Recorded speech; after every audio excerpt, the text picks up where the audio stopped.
이태원 참사로 온 나라가 애도하고 있는 가운데 이번 참사로 고인이 된 성남 시민은 5명입니다. 장례식장을 찾아 유족에게 깊은 위로를 전한 신상진 성남시장은 안전관리 강화를 강조했습니다. 또 첨단과 혁신의 희망도시 성남을 시정 9호로 정하고 무엇보다 공정과 상식으로 신뢰받는 소통행정으로 대한민국 4차 산업특별도시를 만들겠다고도 했는데요. 성남에 대한 어떤 청사진을 그리고 있는지 신상진 성남시장과 함께 이야기 자세히 나눠보겠습니다. 직접 스튜디오 나오셨습니다. 안녕하십니까? 네, 안녕하세요. 네. 저도 계속 코를 훌쩍이고 있는데 시장님도 코를 조금 훌쩍이시는 것 같아요. 코가 좀 약간 막혀서 그래요. 제가 네, 좀 지금 날씨가 있습니다. 예. 그만큼 날씨가 많이 추워졌는데 그럼에도 불구하고 지금 분향소에는 조문 행렬이 이어지고 있는 상황입니다. 시장님도 지금 검은 리본 달고 오셨네요. 예. 예. 같이 마음을 함께 하시는 것 같은데 지금 국가 애도 기간이고요. 앞서서 제가 잠깐 언급을 했지만 성남 시민분들 중에서도 5분이 고인이 됐습니다. 직접 장례식장 찾으셨다고요? 예. 어떠셨습니까? 정말 그 어머니 되시는 분들, 아버님, 그러니까 좀 뭐 가족들 보고 좀 뭐 위로의 말조차 나오기가 어렵고, 예. 정말 저도 눈물이 왈칵할 정도로 아주 심각한 그런 참담했습니다. 드릴 말씀이 없더군요. 예. 정말로 전하기가 좀 쉽지 않은 상황이었을 것 같은데 유족분들께서 혹시 시장님께 해주신 말씀이나 뭐 부탁한 이야기가 있습니까? 예, 한 분은 그 이제 고인이 된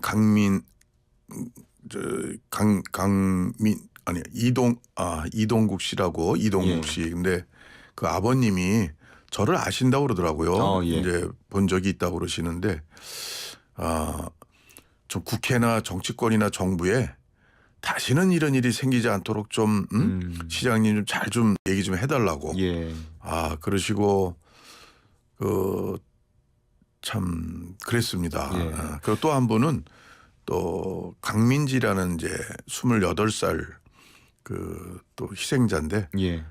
그분은 어머니가 실신을 하시고 그래서 어머니는 못 뵀어요.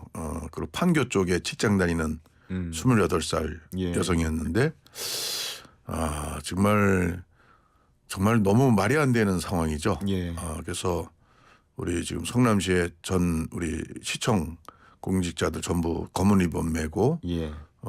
정말 아주 국가 애도 기간 잘 저희가 이런 일 생기지 않도록 이제 안전 문제 그리고 주체를 떠나서 주체가 누구냐 뭐 이걸 떠나서 사람이 아주 운집하고 예. 그런 데 대해서는 절대적으로 우리가 책임을 지는 자세로 우리 시가 대응을 하자. 예. 이렇게 좀 하고 있습니다. 예.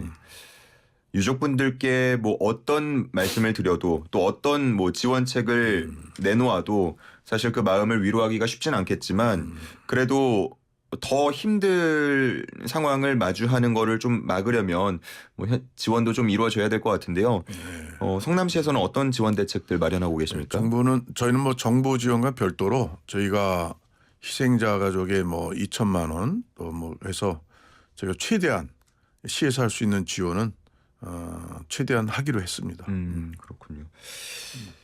그 장례 절차를 치르는 것도 상당히 어려운데 그런 데 대해서도 또 공무원들 1:1 매칭을 했다라는 소식도 접했는데 조금이나마 힘이 되었으면 하는 바람이고요. 지금 뭐 유족분들뿐만 아니고요. 전 국민이 트라우마 위험에 노출돼 있다는 얘기 나오잖아요. 성남시에서도 심리 상담 지원한다고요. 예.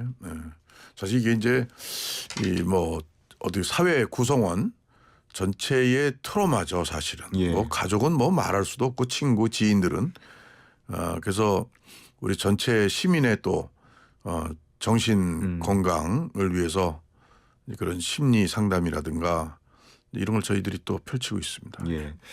국가 애도 기간은 내일까지지만 이 기간이 끝난다고 해서 그 아픔이 싹 사라지는 건 아닐 테니까요. 계속해서 후속 대책들 마련을 해주시면 좋을 것 같고요. 방금 이야기한 성남시 정신건강복지센터 번호는 031-780-7000입니다. 성남시에서 이런 트라우마 좀 겪고 있는 분들 불안하다, 힘들다 하는 분들 성남시 정신건강복지센터 031-780-7000 이용해 보시면 좋겠습니다.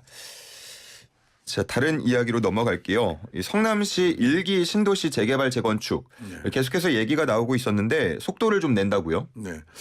저희 성남이 이제 원도심 수성구 중원구가 있고 분당 1기 신도시가 있습니다. 예. 분당 1기 신도시는 이제 30년이 넘은 노후화된 이제 주거 환경이 됐고 예. 그래서 요번에 그 원희룡 장관과 몇 차례 만남을 하면서 그 1기 신도시가 재건축이 활성화되기 위해서 용적률 문제라든가 또 구조 안전성을 안전진단에 포함하는 예. 안전성의 그 비율을 현행 50%를 좀 낮춰야 된다. 사실 우리가 주거 환경이라는 게 아파트의 콘크리트 건물이 그게 뭐 무너져 가지고 예. 위험해서 우리가 재건축하는 게 아니지 않습니까? 그렇죠. 예. 30년 넘으면 그 세월 동안에 우리 사회가 발전하고 또 여러 가지 이 뭐 수돗물이 잘 안 나온다거나 여러 가지 난방 문제가 많이 생기거든요. 예. 그런 거를 구조안전성 진단 아니 안전진단에 있어서 구조안전성을 좀 비중을 낮춰라라든가 용적률을 좀 높이라든가 예. 그런 여러 가지 협의를 하고 있고요. 또 특별법 내년 초에 이제 국토부에서 발의한되는 특별법을 좀 우리 그러한 여러 가지 내용이 들어갈 수 있도록 지금 또 실무 차원의 예. 또 협의체도 만들어서 좀 진행하고 있고요. 또 수정중원구 원도심은 거기 뭐 40년 넘은 주택들이 태반입니다. 그래서 예. 그 열악하기 짝이 없죠. 거기는 재개발이 이제 재건축보다는 물론 재건축하는 아파트 단지도 있고 그러지만 예. 재개발에 대한 주민의 요구가 굉장히 크기 때문에 이제 그것도 저희가 순서를 정해서 이렇게 이제 하고 있고 근데 제일 큰 문제가 이제 그렇게 철거되고 이제 재개발 재건축을 할 때 그 주민들이 어디 가서 사시냐. 그렇죠. 예. 이 이주 단지에 대한 문제가 저희가 뭐 성남도 개발이 많이 돼 가지고 이주 단지를 할 수 있는 땅이 이렇게 여유롭지가 않습니다. 예, 예. 그래서 그런 걸 저희가 또 이제 계획을 잡고 있고 그래서 이러한 모든 이 복잡한 문제들을 해결하기 위해서 성남시 시장 직속으로 재개발 재건축 추진단을 그저께 예. 출범을 해서 이제 본격적인 가동을 할 겁니다. 11월 2일에 재개발 재건축 추진 지원단 출범식이 있었고 시장 직속으로요. 예. 시장님도 성남에 꽤 오래 사신 걸로 알고 있는데요. 예, 38년 넘었습니다. 그러면 그동안 정말 여러 목소리를 들으셨겠어요. 20대 때 들어가서 성남에서 이제 공장 위장집에서 노동운동하고 또 지하방도 살고 예. 또 조그마한 병원 하면서 주민들과 어울리고 성남을 너무 잘 알고 아주 애정이 많습니다. 예. 또 그러한 경험을 바탕으로 공정과 상식으로 신뢰받는 소통행정을 만들겠다라고 공언을 하셨습니다.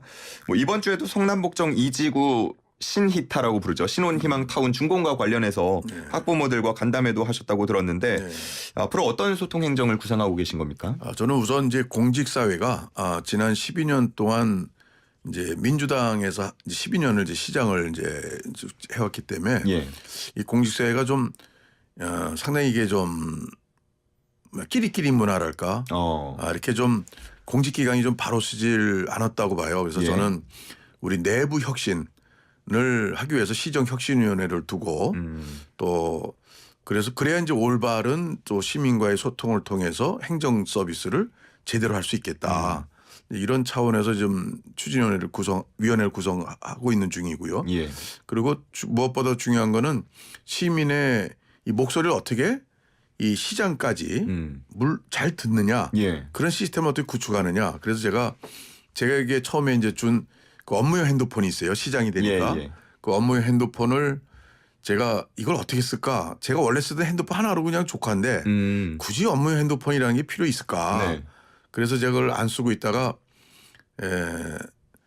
이 시민과 전체 이 번호를 공개를 해가지고 예. 문자 전용으로 해서 제가 이제 그 답할 수는 없으니까 일일이 네네네. 문자 전용으로 해서 정책 제언이나 민원이나 이런 거를 다 받도록 그래서 그거를 관련 부서에 다 해서 예. 부서에서 거기에 대한 답변을 다 주도록 그래서 왜냐면 전화번호가 찍히니까요.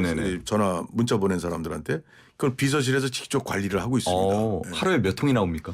하루에 뭐 수십 개 문자가 들어오고 그걸 며칠 내로 바로바로 뭐 되는 건 이래서 되고 안 되는 건 왜 안 됩니다. 이렇게 하겠습니다. 그걸 저한테 매일 보고를 제가 받고 있어요. 출력 받아가지고 예. 그래서 그런 방식도 쓰고 또 시민 옴부즈맨 제도도 좀 활성화해서 이 그런 시민의 목소리를 경청하는 그런 작업들을 많이 하는데 아직도 아마 부족할 겁니다. 음. 더 확충할 겁니다. 예. 문자가 너무 많이 와도 문제겠지만 너무 안 와도 좀 아쉬우실 것 같아요. 많이 오고 있습니다. 많이 오고 있나요? 예, 하루에 뭐 수십 개 이상씩. 그래서 우리 비서실에서 전담 이걸 두고 그걸 이제 각 부서에 배분해서 답변을 받아서 그러니까 그걸 매일 제가 이제 그 보고를 받고 있죠. 상당히 저도 이거 참 잘했다 싶습니다. 저희 청취자분들 가운데서도 성남 시민분들 많으신데 예. 시장님께 직접 말씀을 전할 수 있다고 합니다. 지금 아마 인터넷 검색하거나 뭐 이렇게 관계기관 연락하면은 번호를 알려주겠죠. 번호, 예. 그쪽으로 문자를 보내시면 바로 보고가 올라간다고 하니까 직접 제안을 해보시면 좋을 예. 것 같습니다. 그리고 저는 이제 성남 하면요, 예. 뭐 판교를 중심으로 한 IT 기업들, 뭐 이런 이미지가 좀 강하거든요. 대한민국 4차 산업 특별도시 추진단을 구성을 하는 걸로 알고 있는데 어떻게 추진이 되는 겁니까? 예, 저희 이제 성남은 판교라는 아주 좋은 그 조건이 있죠. 예. 그래서 또 이 국가에서도 우리가 이제 경쟁력을 키워나가는 데는 4차 산업혁명을 잘 우리가 선도를 국제적으로 해 나가야 예. 우리가 이제 국가가 발전한다라는 대명제하에 성남의 그런 여건을 활용해서 이 판교 또 야타밸리 또 상대원에 있는 하이테크밸리 예. 이런 데를 중심으로 해서 시스템 반도체 클러스터 그러니까 우리가 이제 메모리 반도체 산업은 굉장히 이제 세계적으로 앞서 있지만 예. 시스템 반도체는 굉장히 이제 뒤떨어져 있죠. 그래서 우리 성남에 그런 기업들이 판교를 중심으로 많이 있는데 예. 그걸 저희가 클러스터를 잘 만들려고 합니다. 그리고 그 상공회의소하고 지금 의논하고 있고 또 한국의 팹리스 산업 반도체 설계 예. 그 회사가 전국적으로 한 110개 되는데 절반 가까이가 우리 판교에다 몰려 있습니다. 그래서 이제 그런 조건을 잘 활용해서 나갈 거고 또 바이오 헬스 클러스터를 정자동에 거기에 이제 그 크게 지금 우리가 구성하고 하려고 하고 예. 분당 서울대병원 또 기타 그런 바이오 헬스 그 기업들과 협력해서 또 그 분야에 또 선도적인 특별 도시를 만들려고 그렇게 해서 또 중요한 게 이제 인재 양성이 필요해요. 예. 그런 산업들에 보면 다 인재를 못 구해서 굉장히 애를 먹고 있는데 그렇죠. 예. 그래서 그 인재 양성을 위해서 가천대가 저희 관내에 있고 또 반도체 학회하고 성남시 3자가 MOU를 이미 맺었고 인재 양성을 위해서 그리고 엊그저께 교육청하고 또 가천대 또 짜볼드라고 있습니다. 청소년 저 직업체험관. 그게 그게 성남에 있는데 그래서 저희가 MOU를 체결해서 학생들 때부터 우리가 첨단 산업에 대한 그런 인식을 우리가 넣어주고 또 성장할 수 있도록 해주자. 예. 그리고 또 최근에 며칠 전에 이제 파스테르 연구소가 감염병 연구소죠. 그게 이제 판교에 있는데 예. 거기하고 또 중고등학생, 대학생들에 대한 인턴십 같은 거 또 체험, 진로 또 체험 이런 걸 위해서 또 저희가 MOU를 맺어서 성남시 예산으로 지원하기로 이렇게 했습니다. 말 그대로 산관 학연이 다 모여서 힘을 쓰고 있는 거네요. 아주 총체적으로 모든 자원을 다 끌어내서 저희가 하려고 합니다. 네. 해야 할 얘기가 많은데 이제 시간이 거의 다 돼가고 있습니다. 궁금한 게요. 그 지난 취임 100일 기자회견에서 두텁고 촘촘한 맞춤 복지 시대를 열겠다라는 말씀을 하셨어요. 경기도 지역에서 처음으로 시행하는 지원 사업도 있다고요? 네. 저희가 이제 1인 저소득층 가구에 대해서 예. 최대 42만 원 내에서 간병비 지원 사업 뭐 그런 것도 하고 또 여기 고독사 제로의 도시로 만들겠다 이런 이제 목표를 가지고 예. 1인 가구 지원 센터를 저희가 강화해서 만들고 또 1인 가구에 대한 그 IoT를 이용한 이제 고독사 같은 것도 어떤 사고를 우리가 조기에 발견하기 위해서 IoT를 이용한 그런 이제 1인 가구 독거 어르신에 대한 또 체크하는 이제 그런 사전 예방 사업도 하고요. 그것도 청년 이제 배당도 지금 모든 청년 24세가 되면 이제 이재명 시장 전임 시장 때 그걸 1년에 100만 원씩 다 나눠줬죠. 예. 그것도 사실 좀 너무 의미가 좀 물론 필요한 청년도 많겠지만 그런 거를 이제 취업을 못하고 학원비도 없어 쩔쩔매는 그런 좀 청년들을 위해서 또 저소득 청년들은 좀 더 두텁게 그 취업에 필요한 그런 학원비 같은 걸 지원하기 위해서 좀 청년 배당 문제를 좀 검토하고 재검토하고 예. 그렇게 하고 있습니다. 예. 필요한 곳에 더 두텁게 지원을 한다는 말씀이셨고 이제 끝으로 첨단과 혁신의 희망도시 성남 만들기에 대한 각오 네. 부탁드리겠습니다. 사실 성남은 참 이 수도권에서 이 강남과 굉장히 가깝고 교통이나 여러 가지 입지적 조건이 비교적 좋은 도시죠. 네. 그래서 이런 도시에 이 첨단 산업을 좀 더 우리가 미래지향적으로 계획하고 또 시정의 힘을 거기다 쏟는다면 우리 국가에도 크게 기여하는 바가 되겠다. 그래서 제가 아주 이 모든 자원을 총동원하고 또 국가의 그런 어떤 공모 사업이나 이런 것도 성남이 많이 좀 선정이 되고 있습니다. 이런 부분들을 좀 살려서 우리 시민에게 그동안 전임제 뭐 시장 때 이 좀 우리 많은 이미지가 실추된 이제 그런 부분들을 성남 FC 문제만 해도 그렇고요. 그래서 이거를 정상화시킬 과제들이 많은데 네. 제가 우선 선장으로서 시민과 함께 열심히 뛰도록 하겠습니다. 알겠습니다. 앞으로 그 행보를 계속해서 지켜보도록 하겠습니다. 기대 많이 할게요. 네. 지금까지 신상진 성남시장과 함께했습니다. 고맙습니다. 네, 고맙습니다.